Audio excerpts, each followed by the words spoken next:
nama saya Ripka Nurjologo dengan NIM 2205022234. Saya merupakan mahasiswa program studi manajemen Fakultas Ekonomi dan Bisnis Universitas Sumatera Utara. Pada video ini, saya ingin berbagi pengalaman saya selama mengikuti program magang Mandiri PT Bank BTPN Syariah selama 5 bulan dari bulan Februari sampai dengan Juni 2025. Selama magang ini, saya ditempatkan sebagai fasilitator pendamping di wilayah MMS Medan Marelan. Tugas utama saya adalah mendampingi nasabah ultramikro, terutama ibu-ibu dalam mengembangkan usaha mereka. Minggu pertama setelah diterima sebagai peserta magang di PT Bank BTPN Syariah, kegiatan kami dimulai dengan pembekalan dan juga onboarding. Kami belajar mengenai peran fasilitator, kompetensi yang dibutuhkan, dan cara menggunakan tools pendampingan yang ada di platform Besti. Baik, setelah kita mendapatkan informasi dari pembekalan dan juga onboarding, kita juga mendapatkan informasi mengenai jadwal pendampingan. Jadi, pendampingan akan dilakukan selama 4 sesi dalam 4 bulan. Dalam masing-masing sesi, kita akan mendampingi maksimal 10 nasabah. Jadi, total akan ada 40 nasabah dalam 4 sesi atau 4 bulan. Dalam tiap-tiap bulan atau tiap-tiap sesi, kita akan melakukan kunjungan nasabah sebanyak 4 kali pertemuan per nasabah di tiap-tiap pekan, sehingga total akan ada 160 kunjungan kepada nasabah dalam 4 sesi atau 4 bulan. Dalam 1 kali kunjungan, kita akan memberikan 1 materi kepada masing-masing nasabah. Ini akan disesuaikan dengan usaha dari nasabah. Kemudian untuk durasi pendampingan nasabah yaitu 30 menit sampai dengan 1 jam untuk masing-masing nasabah. Hal ini tergantung dengan situasi dan juga kondisi yang ada di lapangan.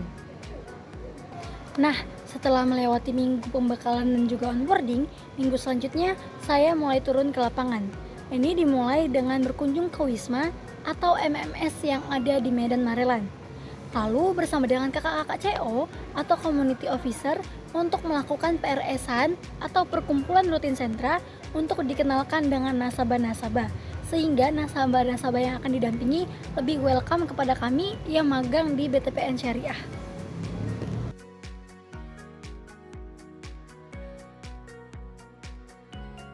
Setelah dari PRS-an, kita akan lanjut ke minggu pertama dari masing-masing sesi. Jadi di minggu pertama masing-masing sesi, kita akan melakukan namanya pertemuan pertama. Di pertemuan pertama, kita akan melakukan asesmen modul dan juga asesmen nasabah.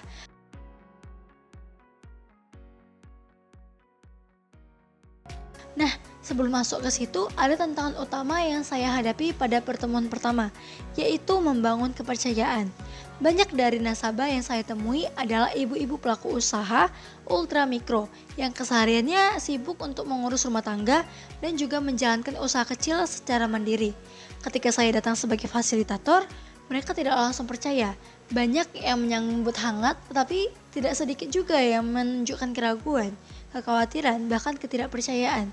Beberapa pertanyaan mereka lontarkan, yaitu apakah kami wajib mengikuti pendampingan, apakah nanti kami akan dipungut biaya, atau apakah kami harus menyetor uang ke bank. Pertanyaan-pertanyaan ini menunjukkan bahwa mereka belum sepenuhnya percaya dan belum sepenuhnya merasa aman akan kehadiran program pendampingan ini. Jadi saya menyadari bahwa pertemuan pertama adalah kunci untuk melanjutkan pertemuan-pertemuan selanjutnya. Jadi kita harus mendekatkan diri, bukan sebagai guru, tetapi mendengar dan menyambut mereka sebagai sesama manusia, bukan sebagai objek program. Saya memulai setiap sesi dengan perkenalan, menjelaskan siapa saya, dari mana asal saya, apa tujuan saya, dan apa program pendampingan ini. Saya menyampaikan bahwa saya datang bukan sebagai pengawas atau orang bank, melainkan saya datang sebagai pendamping usaha nasabah yang ingin belajar bersama dengan mereka. Lalu ketika suasana sudah lebih mencair, saya mengajak mereka bercerita tentang usaha yang mereka jalani. Saya bertanya sejak kapan mereka memulai usaha mereka, apa yang mereka jalankan, apa yang mereka jual, apa yang paling laku, bagaimana reaksi pelanggan, berapa kali dalam seminggu mereka berbelanja, dan siapakah yang biasa membantu mereka dalam menjalankan usaha. Percakapan ini tidak saya arahkan secara teknis, tetapi lebih secara ngobrol seperti sehari-hari, sembari melakukan asesmen nasabah. Dari sana, saya mulai menemukan titik kepercayaan yang bisa dibangun dengan nasabah. Lalu setelah menggali informasi lebih lanjut dari nasabah, saya melakukan asesmen modul untuk menentukan materi pelatihan yang paling sesuai untuk masing-masing nasabah. Misalnya, jika mereka belum mempunyai identitas usaha, maka modul yang diberikan adalah pengenalan branding, logo, dan juga identitas usaha yang akan diberikan pada pertemuan kedua.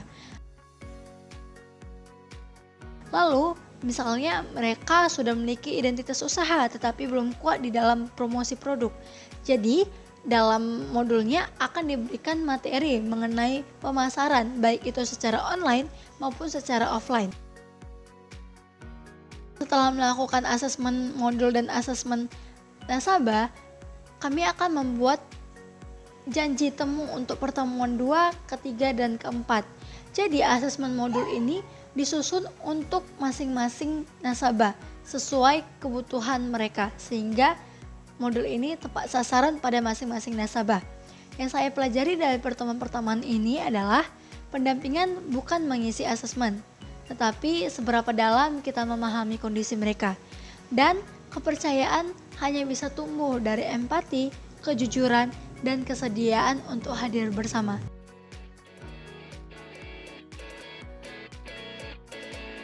Setiap minggu kami rutin mengikuti kegiatan mentoring bersama dengan mentor untuk membahas kendala di lapangan, mengevaluasi hasil pendampingan, dan mendapat masukan langsung dari mentor. Kami juga berbagi pengalaman dengan sesama peserta magang agar saling belajar dan saling mendukung. Setiap jadwal mentoring diajukan melalui aplikasi Kita Besti dan harus disetujui oleh mentor. Di minggu kedua, saya memberikan materi pendampingan kepada nasabah sesuai hasil asesmen modul yang telah dilakukan di pertemuan pertama. Setiap nasabah mendapatkan materi yang berbeda, tergantung kebutuhan usaha mereka seperti identitas usaha, pencatatan keuangan, promosi, atau pelayanan pelanggan. Dalam penyampaiannya, saya menggunakan bahasa yang sederhana dan mudah dimengerti. Saya juga menyesuaikan penjelasan dengan latar belakang dan pengalaman mereka masing-masing, supaya mereka merasa lebih dekat dan tidak terbebani. Masuk ke pertemuan ketiga di minggu ketiga, yaitu tahap praktik dari materi yang sudah diberikan sebelumnya. Praktik ini dilakukan langsung bersama dengan nasabah, agar mereka tidak hanya memahami teori, tetapi juga mampu mengaplikasikannya dalam usaha mereka sehari-hari. Proses praktik ini dilakukan secara bersama-sama. Saya mendampingi mereka satu persatu, menyesuaikan dengan materi yang telah disampaikan dan kebutuhan spesifik usaha mereka. Misalnya, untuk materi identitas usaha, kami bersama-sama mendesain spanduk usaha. Saya membantu dari sisi teknis, tapi ide dan konsepnya saya gali langsung dari nasabah, mulai dari warna yang mereka suka, nama usaha, hingga pesan yang ingin mereka tampilkan. Begitu juga pada materi yang lain, seperti pencatatan keuangan, promosi online, pelayanan pelanggan, dan materi yang lain. Semua dipraktikkan secara langsung dengan pendekatan partisipatif agar nasabah merasa terlibat penuh dan percaya diri untuk melanjutkan secara mandiri ke depannya. Di minggu keempat, itu menjadi tahap penutup dari proses pendampingan dengan setiap nasabah. Di minggu ini, saya memberikan kembali hasil praktik yang telah kami kerjakan bersama di pertemuan sebelumnya. Untuk materi seperti identitas usaha, hasil praktik berupa spanduk atau desain logo. Ada yang langsung dicetak dan diserahkan secara fisik, dan ada juga yang saya berikan dalam bentuk file desain digital. Hal ini disesuaikan dengan kebutuhan masing-masing nasabah. Momen ini juga menjadi waktu pamitan secara resmi dengan nasabah. Meski hanya beberapa minggu bersama, hubungan yang terbangun terasa semakin dekat. Banyak cerita dari mereka yang saya pelajari, dari awal yang penuh ragu hingga akhir yang penuh kehangatan. Selama menjalani program magang di PT PN Syariah, saya merasakan bahwa setiap aktivitas yang saya lakukan sangat relevan dengan ilmu yang saya pelajari sebagai mahasiswa Prodi S1 Manajemen. Secara khusus, kegiatan saya bersentuhan langsung dengan 3 bidang utama manajemen, yaitu manajemen pemasaran, keuangan, dan manajemen sumber daya manusia atau SDM. Dari sisi manajemen pemasaran, saya membantu nasabah dalam hal identitas usaha, branding, dan promosi baik secara offline yaitu melalui spanduk maupun secara online melalui media sosial. Saya belajar bagaimana menyusun strategi pemasaran yang sederhana, efektif, dan sesuai dengan karakter usaha ultramikro. Dan manajemen keuangan, saya mengajarkan nasabah cara mencatat pemasukan dan pengeluaran harian, menghitung laba, dan mengelola arus kas sederhana. Saya menyadari bahwa ilmu keuangan yang saya pelajari di kampus sangat dibutuhkan oleh pelaku usaha kecil yang seringkali belum punya sistem pencatatan sama sekali. Dalam aspek manajemen sumber daya manusia, saya belajar bagaimana mengatur waktu, membangun hubungan internasional, cara berkomunikasi yang baik, dan belajar bagaimana memotivasi nasabah agar tetap semangat dalam mengembangkan usahanya. Mengikuti program magang di BTPN Syariah memberi saya manfaat yang sangat besar, baik secara akademik, keterampilan maupun personal. Pertama, saya mendapatkan kesempatan untuk belajar langsung dari pelaku UMKM yang ada di lapangan. Bukan sekedar teori, tapi pengalaman nyata. Bagaimana usaha dijalankan, bagaimana menghadapi tantangan, dan bagaimana solusi sederhana bisa berdampak besar. Saya juga mengasah kemampuan komunikasi secara efektif, karena harus berinteraksi dengan berbagai karakteristik dari nasabah. Dari situ, saya belajar menyampaikan informasi dengan bahasa yang mudah dimengerti, sopan, dan penuh empati. Selain itu, saya merasakan peningkatan besar dalam kemampuan beradaptasi dan jiwa kepemimpinan. Sebagai fasilitator, yang sering menjumpai banyak nasabah, rekan kerja, dan juga mentor serta teman-teman magang lain, saya harus beradaptasi dengan cepat dan mampu mengatur waktu.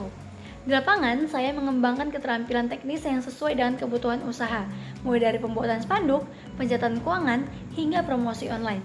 Saya juga memperluas jaringan sosial saya dengan mentor dan teman-teman fasilitator dari berbagai kampus. Program ini juga membantu saya membangun portofolio dan personal branding sebagai mahasiswa yang aktif, solutif, dan punya kontribusi nyata untuk masyarakat. Dan yang paling berkesan melalui kegiatan ini, saya belajar banyak tentang rasa bersyukur, ketulusan, dan pentingnya memberi makna dalam setiap aktivitas. Selama menjalani program magang di BTPN Syariah, tentu ada beberapa kendala yang saya hadapi.